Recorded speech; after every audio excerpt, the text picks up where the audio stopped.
Bonjour la grande famille MKDG, bonjour à la dynastie des élites, bonjour les amoureux du management. Je reviens aujourd'hui avec un sujet très passionnant, un sujet qui est, je veux dire personnellement, un sujet que je porte à cœur.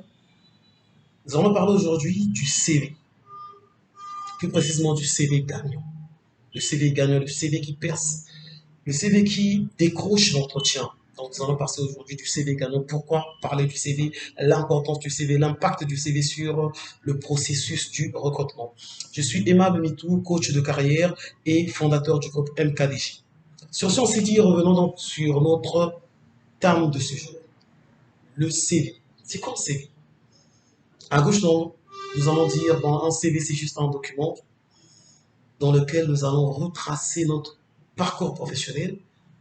Une autre personne va venir pour nous dire que non, le CV, c'est la pièce d'identité, pour ne pas dire le passeport de l'emploi, c'est le premier document, le document fatal, le document principal, le document de base pour candidater à un poste d'emploi. Une autre personne va revenir pour nous dire que le CV, dans un document dans lequel nous allons retracer un parcours, nous allons retracer, nous allons parler de nos objectifs, retracer le parcours professionnel. Et on a plein de définitions, nous allons pas revenir sur les définitions. Nous allons parler aujourd'hui cependant du CV gagnant. C'est quoi un CV gagnant?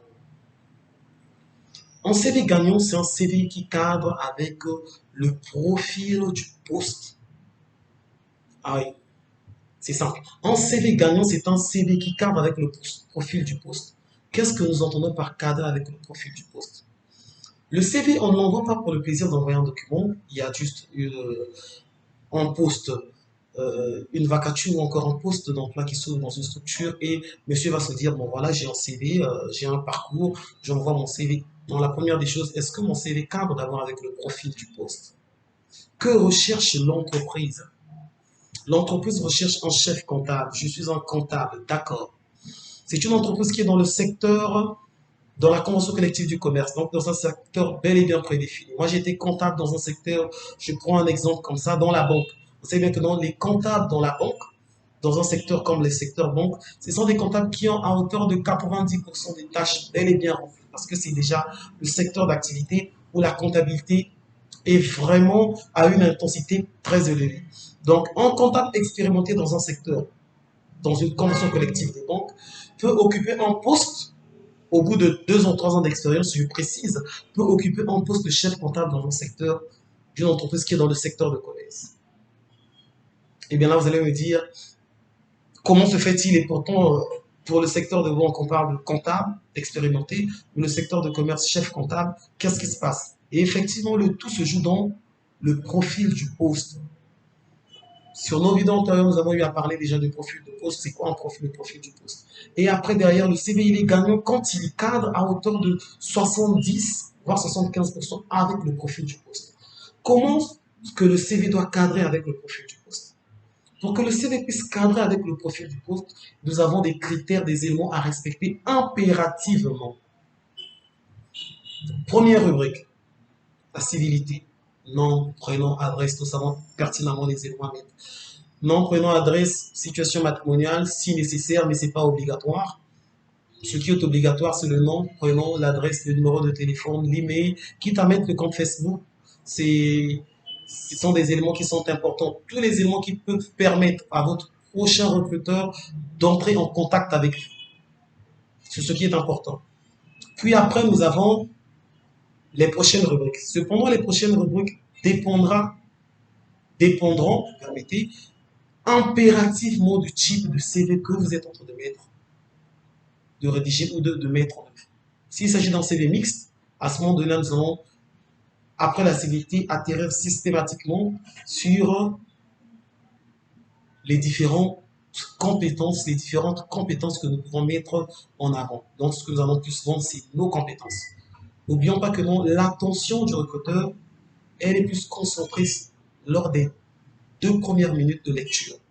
Donc, après le nom, l'état civil, nous amorçons systématiquement sur les compétences techniques et comportementales que nous allons mettre en avant. Si nous sommes sur un CV mixte ou encore un CV thématique, et si nous sommes sur un CV rétrochronologique, donc quand je dis rétrochronologique, c'est quand nous avons à notre actif plus de 5 ans d'expérience. À ce moment donné, après l'état civil, nous allons mettre en avant quoi?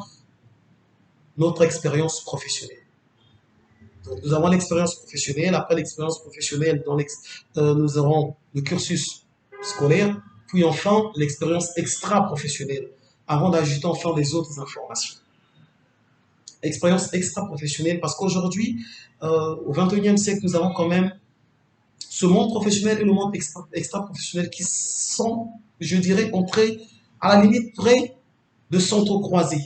Nous allons parler de télétravail. Donc, tu es chez toi, mais tu travailles facilement, tu travailles et tu as un rendement derrière. Nous allons parler aujourd'hui de la vérification des références, encore des informations via le Facebook. Et pourtant, Facebook, à la limite près, il s'agit d'une vie extra-professionnelle et non professionnelle. Mais les recruteurs se permettent aujourd'hui de voir même ce que vous publiez afin de se donner une image, une idée de votre éthique, une idée de vos centres d'intérêt. Donc, nous avons après d'autres informations. Donc, autre information, qu'est-ce que nous pouvons ajouter? Le plus souvent, qu'est-ce que l'on met? Ce sont les hobbies. Mais hormis les hobbies, nous avons plusieurs autres éléments que nous pouvons mettre en avant, tels que la disponibilité.